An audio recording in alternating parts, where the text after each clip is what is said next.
بندہ نہ بنوں اس کا؟ پھر اگر اتنی نعمتیں اس نے دی ہیں، مجھے اتنا نوازا ہے، تو پھر میں اس کے سامنے سجدے نہ کروں؟ او میرے بھائی، بڑے قابل فخر لوگ ہیں ہم کہ ہم نبی پاک کے غلام ہیں. ہم قابل فخر ہیں کہ نبی کریم کے غلام ہیں.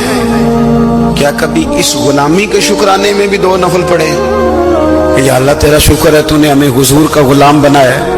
یاد رکھیں کہ اپنی روحانی زندگی کو آباد کریں، استغفار پڑھیں، تسبیحات کریں.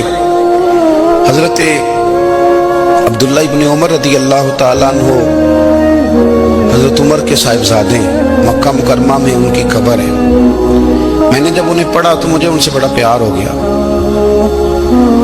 لیکن آپ کو پتہ ہے وہاں جا کے کسی شخص کا مزار تلاش کرنا یا پوچھنا ایک مشکل کام ہوتا ہے. تو ایک دفعہ میں مکہ شریف میں حاضر تھا، تو ایک گاڑی والا ڈرائیور مجھے کہنے لگا کہ مولانا میں آپ کو جانتا ہوں، مجھے آپ سے محبت ہے، ایک بات بتاؤں آپ کو؟ میں نے کہا بتاؤ. کہنے لگے حضرت عبداللہ ابن عمر کی قبر دیکھنی ہے. میں نے کہا یہ تو نہیں کہہ رہا، یہ کسی نے بندوبست کرایا ہے، یہ اللہ نے تیرے دل میں بات ڈالی ہے، یہ ہو گیا تو لے چل مجھے. حضرت عبداللہ ابن عمر کو نبی پاک نے فرمایا تھا راجل صالح، یہ نیک بندہ ہے، یہ متقی آدمی. حضرت عبداللہ ابن عمر رضی اللہ تعالیٰ عنہ سیدنا فاروق اعظم رضی اللہ تعالیٰ عنہ کے صاحبزادے ہیں، اور ان کی ہمشیرہ سیدہ حفصہ رضی اللہ تعالیٰ عنہ حضور کی زوجہ محترمہ. ایک دن اپنی ہمشیرہ سے کہنے لگے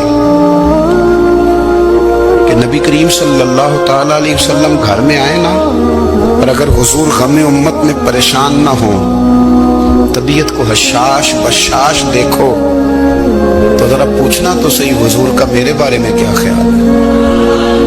پوچھنا تو صحیح کہ کریم کی بارگاہ میں میرا کیا مقام ہے، میرے بارے میں حضور کیا فرماتے ہیں. اب بہن کو کام بتائے، اور بتائے بھی بھائی، اور پھر بہن وہ کام نہ کرے، یہ تاریخ میں ہوتا نہیں. حضرت عمر فاروق رضی اللہ تعالیٰ عنہ کی صاحبزادی ام المومنین رضی اللہ تعالیٰ عنہ فرماتی ہیں کہ میں تو بس منتظر تھی. انہوں نے تو کہا تھا نا کہ اگر تم حشاش بشاش دیکھو تو بات کرنا، لیکن حضور تشریف لائے، میری باری تھی، میرے گھر تشریف لائے، کھانا پیش کیا تو فوراً میں نے عرض کی حضور ایک بات پوچھنی تھی. تو حضور نے فرمایا پوچھئے. میں نے عرض کی حضور میرے بھائی عبداللہ ابن عمر کے بارے میں آپ کا کیا خیال ہے؟ نوجوانوں میری بات پہ غور کرنا، میرے بھائی کے بارے میں آپ کا کیا خیال ہے؟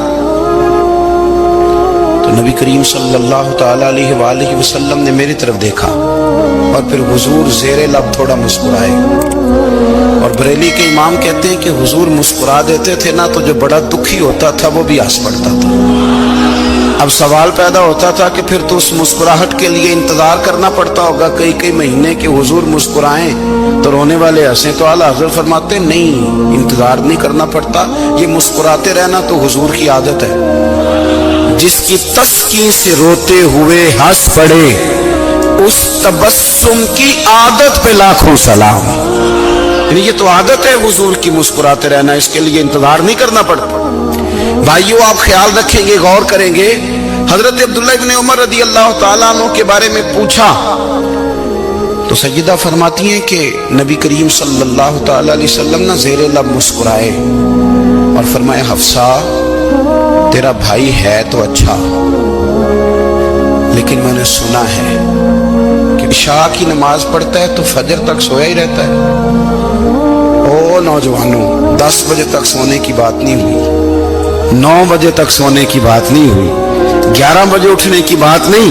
حضور فرمانے لگے میں نے سنا ہے کہ عشاء کی نماز پڑھ کے سو جاتا ہے اور فجر تک سویا ہی رہتا ہے، اسے چاہیے کہ تہجد کے وقت اٹھا کرے، اللہ کی بارگاہ میں حاضر ہوا کرے، آہوزاری کرے، سجدے کرے، عبادت کرے. اٹھتا ہے اور فجر میں جا کے اٹھتا ہے.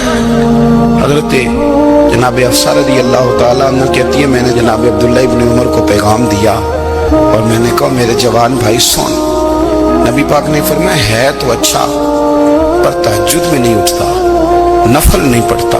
او میری ملت کے جوانوں، مزہ نہیں آ جاتا جب ساری دنیا سوئی ہو، ساری دنیا، اور بستر بھی گرم ہو اور نیند بھی پورا غلبہ کر رہی ہو، اور اچانک گھنٹی بجے دماغ میں، آنکھ کھلے، گھڑی